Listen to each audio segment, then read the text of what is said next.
त्यावेळेस काय झालं, थोडस प्रशासक होतं, त्यामुळं जबाबदारी घ्यायला कोण नव्हतं. आता कसं तुम्ही सावकार वगैरे आहे सगळेजण, आता जरा आम्हाला बेस तरी गावलाय थोडासा. काय आता हे काय तुम्ही अधिकारी लोक ऐकून घ्यायला म्हणजे कसं काम करणार साहेब आम्ही सांगा. सोमवारी आम्हाला लेटर दिलं काय, शनिवारी रविवारी थांबा, सोमवारी काढतो. हा ऐकून घ्यायचं नसलं तर सांगा सरळ सरळ काम करणार.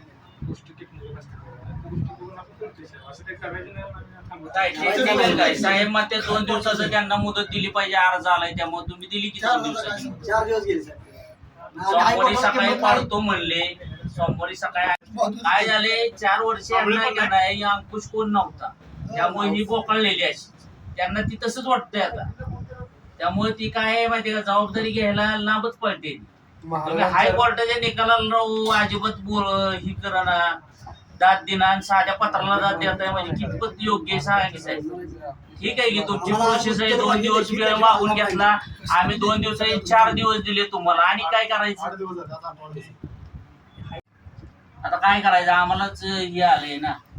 आज हलायचं इथं बसूनच राहून काय होईल ते काहीतरी लेखी आश्वासन दिल्याशिवाय. आता तुमच्या समोर साहेब शब्द दिला का नाही, आम्ही त्यात आमचं काय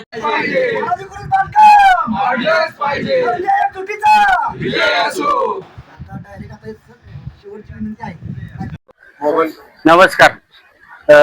करंजे ग्रामस्थ आज नगरपालिकेत आम्ही वेळोवेळी एका महत्वाच्या विषयासाठी वेळोवेळी धडक देऊन सुद्धा आज मृत मसनवट्यातील अनधिकृत बांधकाम पाडण्यासाठी हायकोर्टाचा निकाल हा ग्रामस्थांच्या बाजूने असून सुद्धा नगरपालिका वेळोवेळी विनंती करून कोणत्याही प्रकारचा कारवाई ते करत नाहीत. रोज आश्वासन देतात, आज करू उद्या करू असं करू. आता त्यांना कुठला राजकीय दबाव आहे किंवा कोणाचं बोधरेशन आहे ह्याच्याशी आम्हाला काही घेणं देणं नाही. पण आमच्याकडे जर आज हायकोर्टाचा जर निकाल असेल तर त्या निकालावर तरी कमीत कमी प्रशासनानं कारवाई करावी अशी आमची करंजे ग्रामस्थांची अपेक्षा आहे. तरी वेळोवेळी येऊन सुद्धा जर आम्हाला न्याय मिळत नसेल तर आता 15 ऑगस्ट 2026 रोजी कलेक्टर ऑफिस समोर आम्ही करंजे ग्रामस्थातले सामायिक आत्मदहनाचा इशारा आम्ही दिलेला आहे. आणि जर 15 ऑगस्ट पर्यंत जर त्यांनी कारवाई नाही केली तर आत्मदहन, सामूहिक आत्मदहन तर हे होणारच आहे. त्या संदर्भात आम्ही विविध कार्यालयांना निवेदन दिलेले आहेत आणि पुढील ज्या काही गोष्टी आहेत त्याला आम्हाला प्रशासनानं सहकार्य करावं एवढीच अपेक्षा आहे.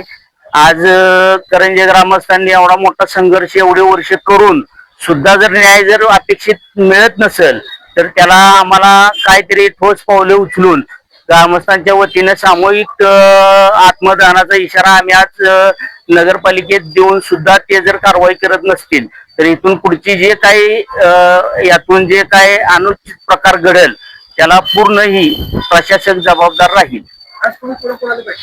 आज आम्ही हे शहर विकासचे सभापती शेडगे साहेब त्यांना भेटलो आणि आम्ही आता बारनिश्चित अर्ज दिलेला आहे, परत विनंती अर्ज केलेला आहे, अतिक्रमणात सुद्धा आम्ही केलेला आहे आणि कंटेनर दाखल केलेला आहे.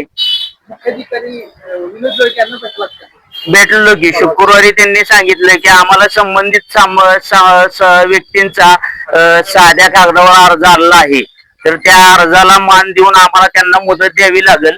तर कसल्याही परिस्थितीत सोमवारी पहाटे तुमची कारवाई होणार आहे असे आम्हाला त्यांनी आश्वासन शुक्रवारी दिले. कोर्टाची ऑर्डर आधीच त्यांना आम्ही दिली आहे, बाय पोस्ट दिली आहे, बाय हँड दिली आहे आणि ह्याच्यात पण दिली आहे, आपण बारनिश्चित पण दिली आहे. वाचलेली आहे, सगळं झालेलं आहे, त्याच्यावर कारवाई करतो याचं आश्वासन पण दिलं.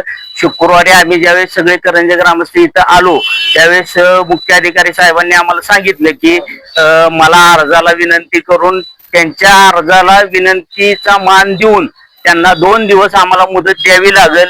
ही प्रोसेस आहे. तर सोमवारी पहाटे मी कारवाई करणार आहे, तुम्ही निश्चिंत जावा.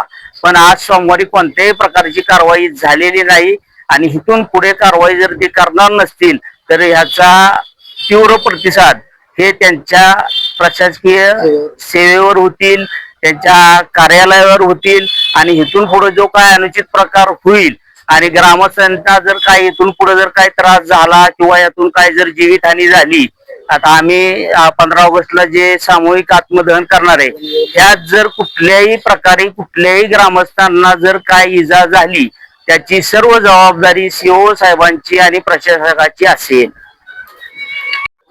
विशाल पवार करंजे ग्रामस्थांच्या वतीने आपण याचिका दाखल केलेली हायकोर्टमध्ये.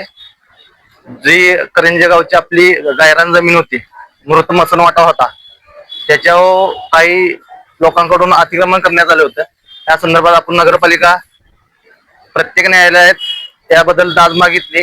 दाद मागून आपल्याला त्याबद्दल न्याय बी मिळाला, पण प्रशासनाच्या अनागोंदी कारभारामुळे आपल्या ग्रामस्थांना न्याय मिळत झाला. आता ह्याच्या मागे नक्की कोण आहे की आता सत्ता वरती तरी भाजपचीच आहे, सातारा नगरपालिकेमध्ये भाजपची सत्ता आहे.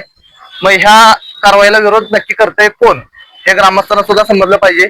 आज प्रशासनातर्फे अजून आम्हाला सीओ काही भेटलेले नाहीत, तर ह्या गोष्टीचा आम्हाला खुलासा झाला पाहिजे नागरिकांच्या वतीनं की आज कारवाई थांबती का. हायकोर्टची ऑर्डर एक वेळा 2 वेळा ऑर्डर होऊन सुद्धा जाणीवपूर्वक त्याला टाळाटाळ केली जाते कारवाई करण्यासंदर्भात, जेणेकरून पावाट त्यामध्ये काहीतरी करता येईल.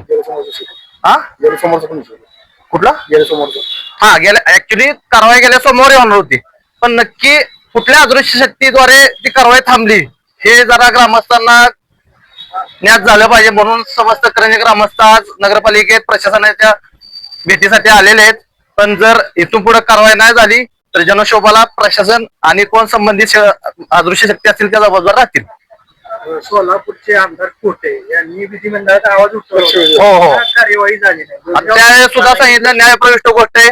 त्यानंतर हायकोर्टनं ऑर्डर केली की अनधिकृत बांधकाम आहे, अतिक्रमण आहे, ते त्वरित काढण्यात यावे.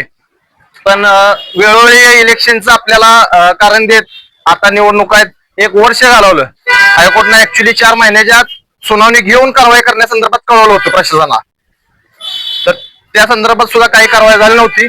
पण समस्त करणे ग्रामस्थ प्रशासनाला सहकार्याच्या भूमिकेत होते, प्रशासनाकडून ग्रामस्थांना कोणत्याही प्रकारचं सहकार्य झालेलं नाही. त्यामुळं आता जर कायदा सुव्यवस्थेचा काही प्रश्न निर्माण झाला तर त्या सर्वस्वी नगरपालिका प्रशासन जबाबदार राहील.